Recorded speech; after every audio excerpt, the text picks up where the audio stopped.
Wakas, nakilala ko na rin yung boss mo. Mukhang type na type ka ni Doc Rowald eh. Buti ano pinagsasabi mo? Eh, ang sinasabi ko lang naman ate is nagsiselos si Kuya Atom. Ako ba nagsaseryoso kay Zarina dun sa boss niya? Kahit grabing special treatment sa kanya, di ba hindi? Kasi ako may tiwala ako sa kanya, hindi niya ako lulukuhin. Sorry. You don't have to say sorry. Basag ako. Wasak na wasak. And if you're going to be honest with yourself, I know you enjoyed it as much as I did. Mayari naman ako sa amin. Pero ba't gano'n? Wala naman maganda nangyayari sa amin. Subukan po kayang balikan lahat. Lahat ng mga plano nyo. Nabanggit ko na sa'yo ito dati. Napag-isipan ko na rin. Gusto ko na sanang gawing official yung resignation ko.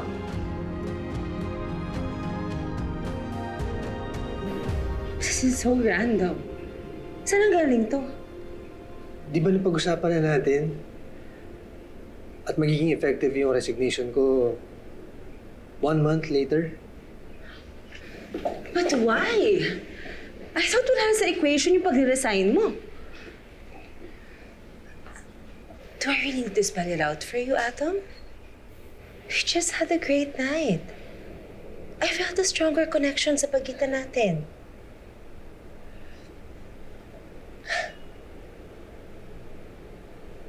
Pero hindi ganun yung nararamdaman ko.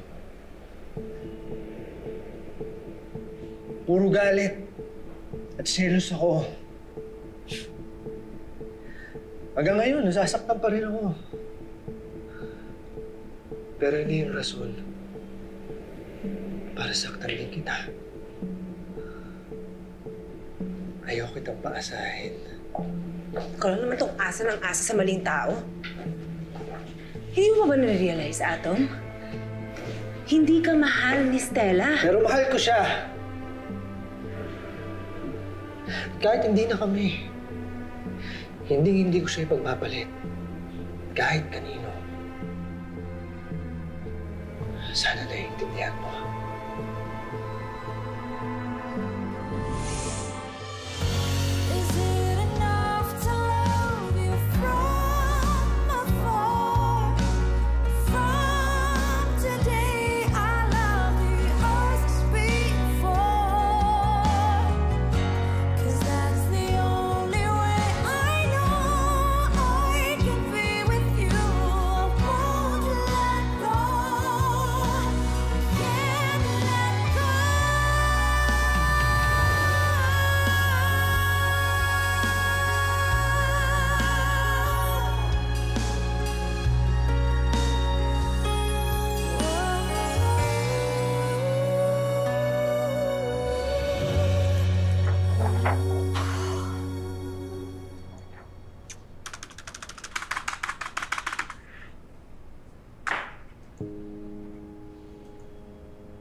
Alam mo ba nakakamatay ang heartbreak?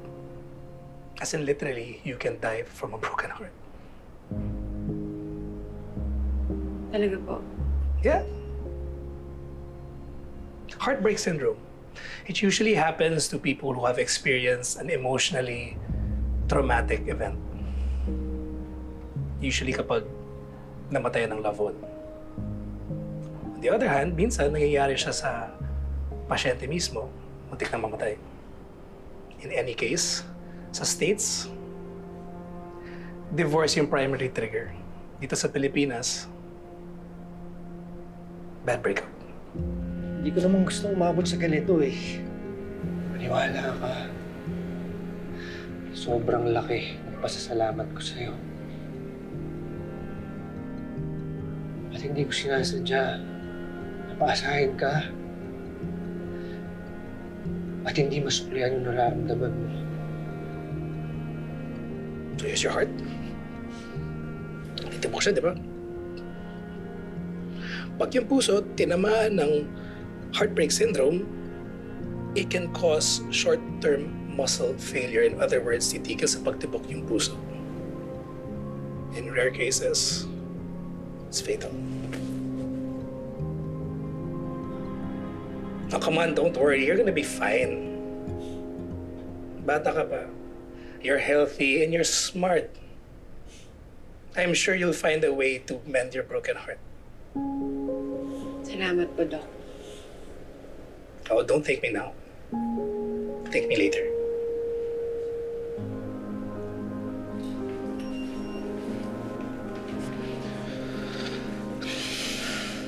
Gusto mo lang naman mag-resign, di ba?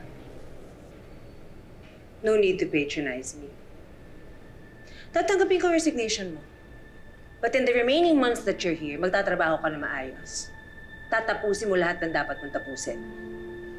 Just because you're messing up your life doesn't give you the right to ruin mine.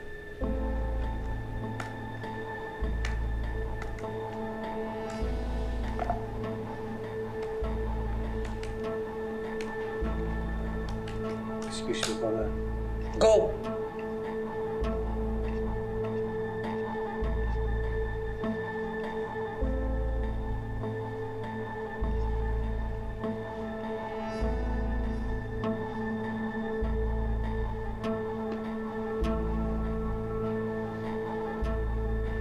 Hi, ma'am. Fisher coffee po. Ayoko ng kape! Ayoko ng kahit ano! Get out!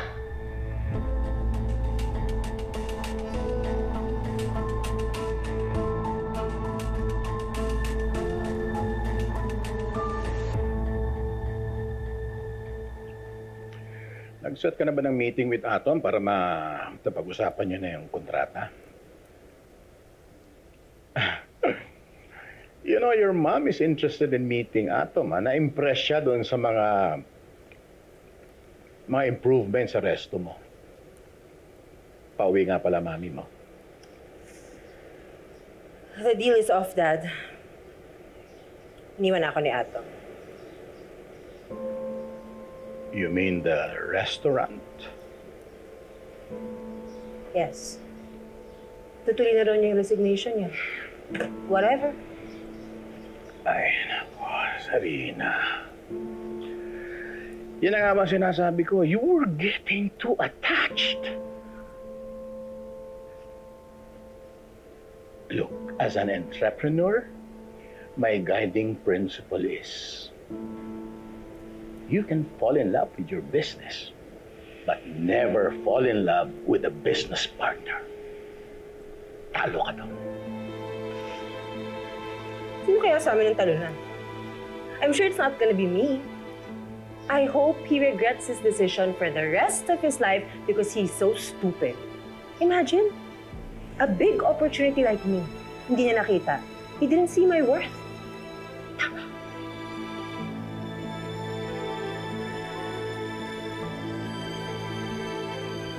Don't be upset.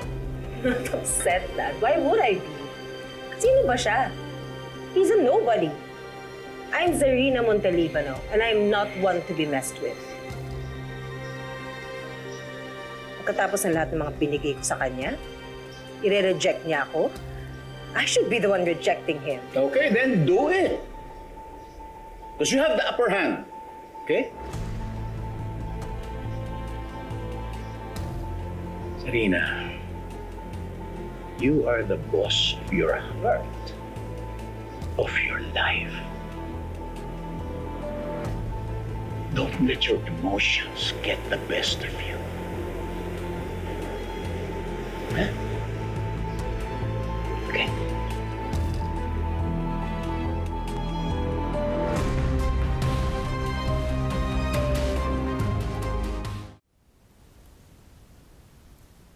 As I've said before, ang kailangan natin ay isang mabigat na ebidensya na magpapatunay na hindi sangkot si Rico sa karnapi ng kotse ni Dr. Bebal. Panoorin ang CCTV footage na to.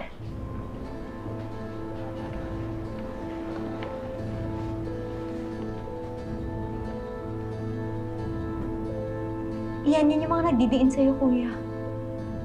Oh, di huling-huli na sila yung nagkarap sa sasakyan ni Doc. Mga tarantado sila. Ako pa ginawa nilang pain. Attorney, sapat na ba yung ebidensya na yan? Major breakthrough ito, Stella. Ito magpapatunay na nagsisinungaling ang dalawang carnappers at inosente si Rico. Nakapagpasa na ako ng motion to dismiss sa piskal at kampante ako na papabor sa atin ang desisyon ng korte. Maybe in a month or two, makakalaya ka na. Attorney, maraming salamat ha. Huwag ka sa akin magpasalamat. Kung hindi pinatutukan ni Dr. Vibal ang kasong to, baka matagal pang nakabinbin to. Siya ang nakapagpahanap ng footage. He's your brother's lifesaver. Idol, Boss Chip, maraming salamat po. Sorry, ma'am. Dok, hindi namin alam kung paano pa namin kayo papasalamatan. Napakadami niyong naitulong sa amin. Next time, may bayad na yan. Astig ka talaga, Doc. Doc, mukhang dahil sa inyo, kaabot pa ako sa kasal nitong si Stella.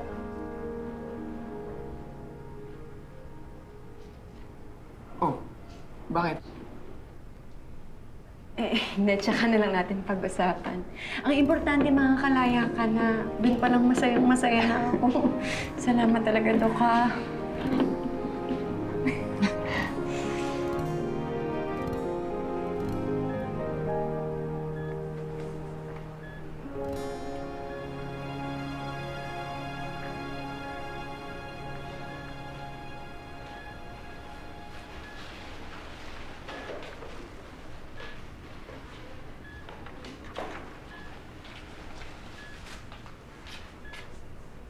Tita, sorry, hindi ko po alam na na-ICU si Tita Artemio.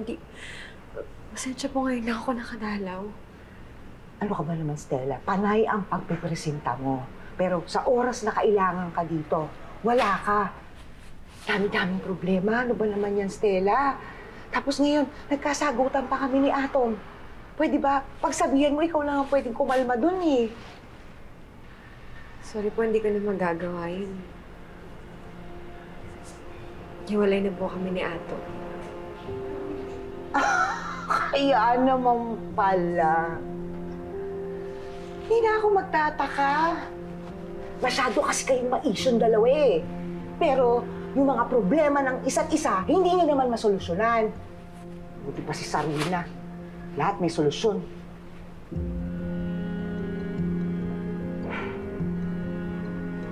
Dahil po ba mayaman siya? Wala na po bang halaga sa inyo yung pakikisama namin at mga malasakit namin sa inyong dalawa ni Atom?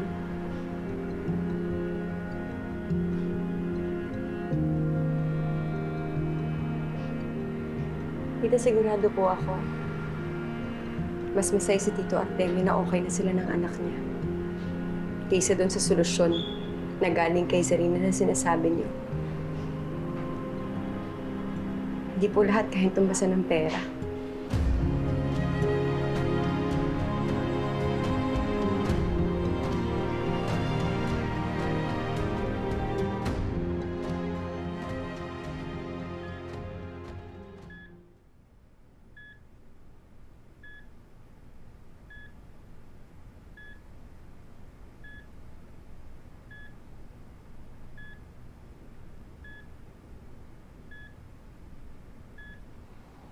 Nakikiusap ako sa Diyos na bigyan pa ako ng konting panahon para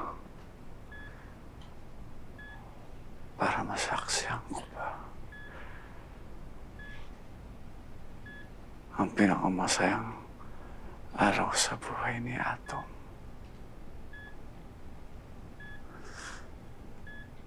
Ang araw ng kasal niyo.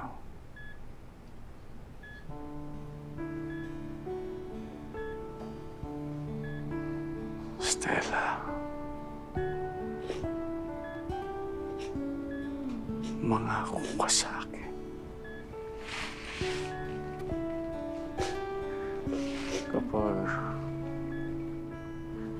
Kapag wala na ako, huwag kang buhay ni Atom, ha? Kailangan ka niya.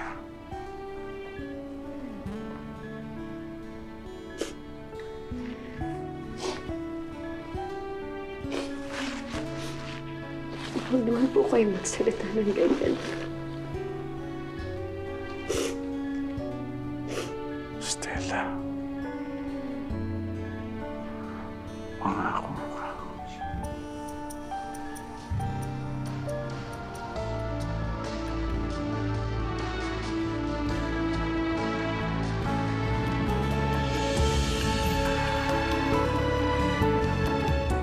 Gusto ko lang sana i-follow up yung CT scan ni Tito Artemio. Kausapin ko na kay radiologist no, para unahin na siya. Mars, siguro dapat hindi ka na masyadong invested sa pamilya ni Atom, di ba? Parang... Gets ko yung point mo. Kasi hiwalay na kami. Pero Mars, hindi ko matiis eh. Sa totoo lang, gusto ko nga siyang kamustahin eh. Pero nahihiya ka. Kasi ikaw nakipaghiwalay. O kung gano'n, hindi deadmahin mo na talaga yun si Atom. Alam mo, move on.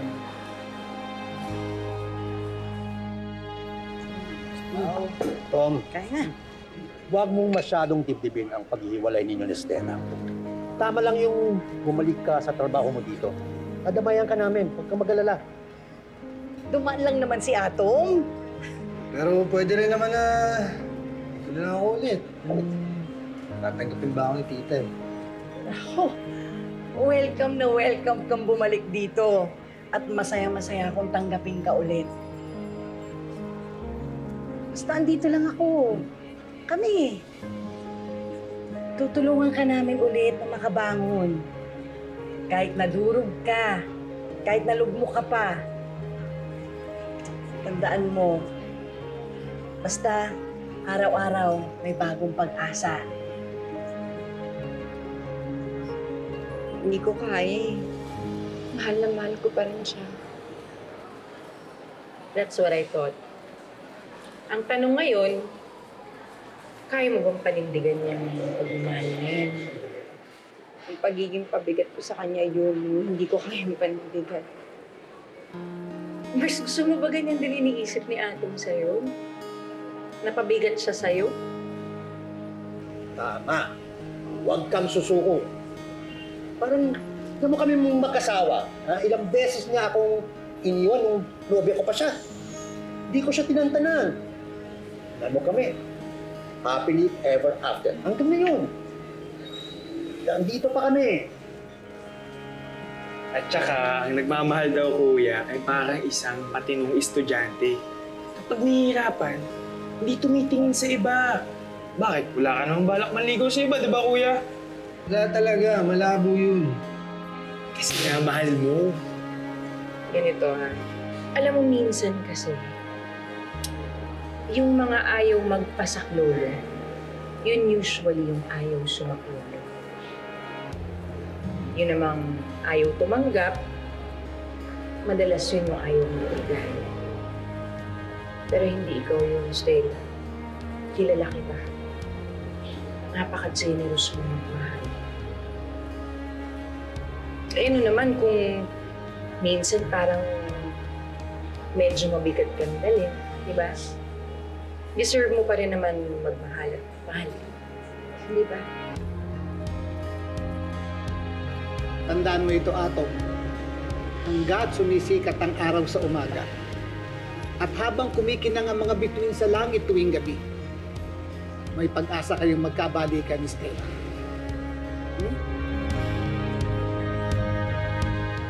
Nandito pa ba si Stella, yung secretary ni Dr. Vival?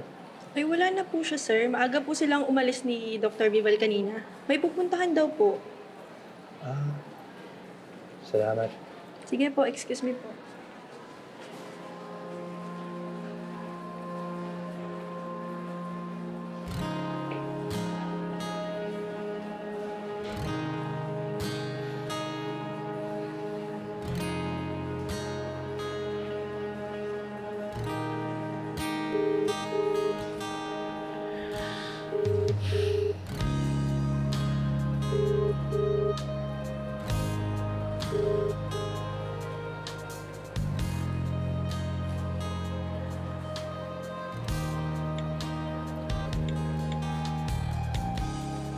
Stella, pwede ba tayong magkita?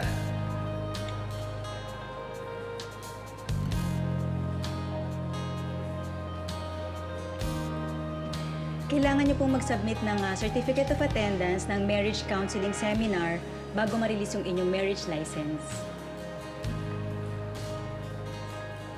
Ma'am, paano po kaya kung magbago yung isip ng ikakasal? Kung gusto pong umurong,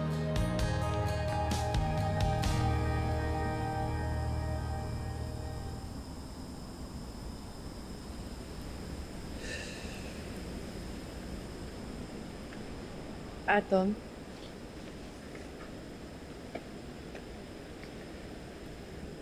Kinausap ko yung local registry. Tinanong ko kung pwede pa nating i-cancel yung application natin for marriage license.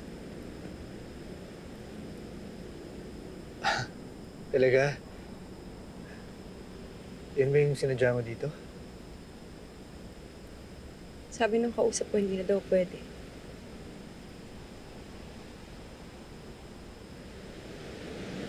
Mabuti pa yung license, ano? Hindi ubrang kanselihin, pero ako ang dali-dali mo akong i-ekis sa buhay mo.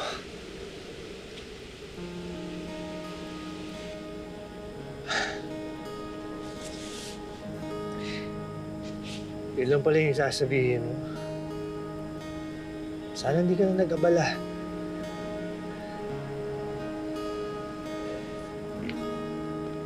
Atom, sandali. Kailangan natin pag-usapan to eh. Sabi nung kausap ko, mawawalan daw ng validity yung application natin. Kailangan daw natin magpakasal within 120 days. Kung hindi, mawawalan daw ng visa yun. Kailangan daw natin mag-apply ng panibago.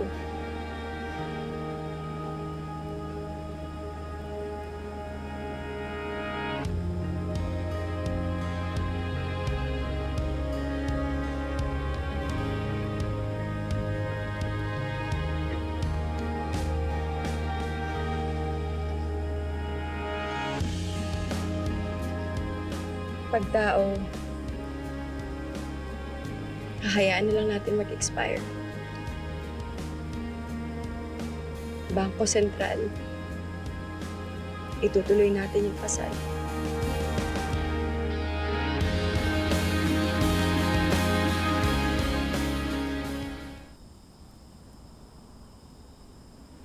Aalamin pa ba natin yung lumabas? O dadayain na lang natin na Bangko Sentral yun. Kasi ako yun yung gagawin ko. Kung kailangan kitang suyuin araw-araw, gagawin ko. Tanggapin mo lang ako ulit.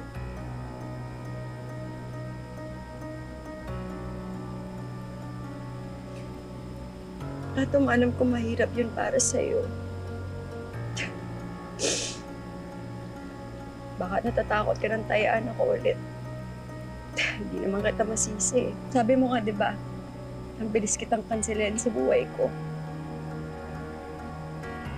Pero alam mo, hindi totoo yun.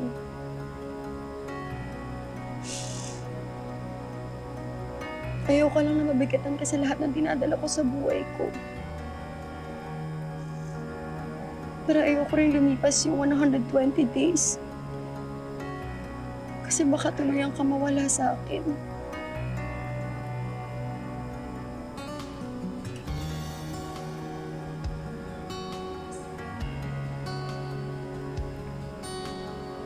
Natang, gusto mo ba akong pakasalan?